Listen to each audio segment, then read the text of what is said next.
So I just got this email from a viewer, Yavuz, and it says, Dear blackpenredpen, I'm a big fan and a recent subscriber to YouTube and Patreon channels.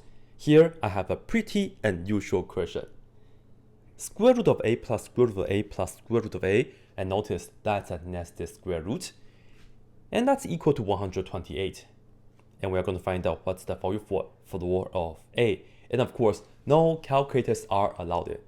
And right away, you should know that do not square both sides 3 times, because otherwise you end up with a horrible polynomial equation with lots of extraneous solutions. So definitely don't do that. Check out Wolfram Alpha if you want to see how the answer is though. But anyways, the good thing is that we're just trying to find out what floor of a is. So if we can find out what's the value of a in between of 2 integers, then we will be done. So that's the strategy, and that's exactly what Yavuz did. So the following, in fact, not my solution, it's his solution, and let me demonstrate for you guys. So first, instead of solving this very hard equation, if you just actually want to do it right away like this, we solve an easier equation. How's that? And the easier equation is that, what if we have square root of x plus square root of x plus square root of x plus dot dot dot is equal to 128. Well, what's the connection between this and that? Here, we just have more square root of x instead of the square root, right? So, if we get the answer right here, the x value has to be less than a, because the square root function is an increasing function. And of course, here, we only need 3 a's like this to end up with 128. Here we need to have infinitely many x's in order to end up with 128. So this is, I think it's definitely legit. So let's solve it real quick. Do the usual way, square both sides, and you might be wondering, why can I square both sides here? Have a look. This is x plus, now square root of x plus square root of x plus dot dot dot equals 128 squared is 16384. Okay, here we have this square root part, and that's just this, right? So yeah, as you can see, this thing right here repeats, so you can just replace that with 128. Very nice. So sometimes when you are dealing with infinitely many things, it might be easier, like this one. Now subtract this to both sides. X is equal to 16256. Cool. Now as you can see, this is less than a, so we end up with our first condition. 16256 is less than a. Okay, now per our discussion earlier, if we can find out a is in between of 2 integers, then we can take the floor to be that. For now, we cannot say the floor of a is equal to this, right? Because maybe a is like, what, 20,000? I don't know, right? So cannot make any conclusion yet. Let's continue watching. So the next goal is that we wanted to show if a is less than 16257. But for now, of course, I don't know yet. This is our goal. So how can we make that happen though? Well, the numbers are really big, so that's why I have my answer right over there. I'm using my computer to record nowadays, so just to let you guys know. And I have no idea why this is like slanted, but hopefully that doesn't bother you guys too much. Anyways, so what we are going to do is, here we have 128, right? Let's first check. I'll just say note. If you take 127 and then you square that, this right here is 16129. Okay? So, of course, this means if you take the square root of that, 16129, that will give us 127. Cool. Now, remember, we wanted to somehow argue that a is less than this number. And we have this compared to that. So imagine if I take the square root of this, square root of 16257.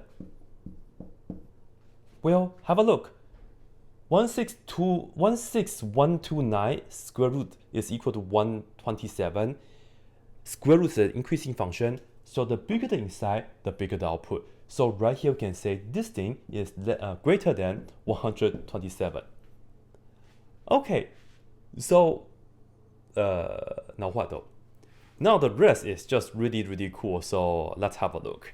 So what this is saying is that if we enter 16257 into a like this, check this out, okay? So I'm going to have square root 16257 plus square root of 16257 plus square root of 16257. Okay, so we have this part, and what we are going to do is I'm going to keep this the same, but instead of the third part here, this part I'm going to replace that with 127, and next the square root like this, square root of x plus square root of x plus square root of x. Yeah, that's an increasing function. So if I replace this with that, I will have a greater than symbol, and then I will have square root of 16257 plus square root of 16257, and that whole thing becomes just 127. Okay, now of course I'm just going to work this out real quick. So this right here is equal to, because I'm just going to add them up, so that's square root of 16257 plus square root, and then here we're just adding them up. So that is 16384. Okay, so here we have 16384. What does that tell us though? This right here, I have no idea. Again, you're just trying to play around with inequalities. So have a look. 16384, which is definitely bigger than that, right? And I'm just going to make another note. If you have 128 square, which we went over this earlier, it was, hey, it's 16384. Remember? I think we did that earlier. So what we can say is, I actually have no idea this ends out to be 16384. Let me just double check.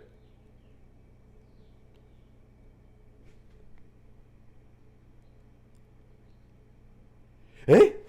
Yeah, really, eh? That's really surprising. But anyways, look, this right here somehow turns out to be a perfect square. So I'm going to be telling you guys that this thing is again equal to, because I'm just going to be doing the operation. So it's 16257 plus this right here is exactly 128. And now for the inside, I'm just going to add them up. So if you do that, that's square root of 16385. Without a calculator, you just have to, it's doable. You just have to write them down and just do it, right? It's doable without a calculator. But what's this though? Have a look. This right here is 16385 instead of the square root, right? And as we mentioned earlier, when you have 16384, that's 128 square. So we can say this thing is greater than square root of 16384, and this is exactly just 128. So this right here is equal to 128. So what we are saying is that this thing is greater than 128. Okay, that's really cool, because you know what? Remember earlier we have just a right here, and then somehow it ends out to be 128. Right now, if you enter 16257 here, and here, this number will be greater than 128, right? So let me just make note that. But we know that square root of a plus square root of a plus square root of a is exactly 128. So what does that mean? That means this has to be smaller than that. So a has to be less than 16257. Because imagine if this is indeed just equal to, if it's equal, that if A is equal to this, that, this whole result will be 128, bigger than 128. We want it to be exactly, right? So as you can see, this right here now checks. So by 1 and 2, that means I'm just going to say A is in between of 16256 and also 16257. Just some decimal numbers. Therefore, if you take the floor of it, so just say, so the floor of A is equal to just that number, 16256. And I think this is really, really cool.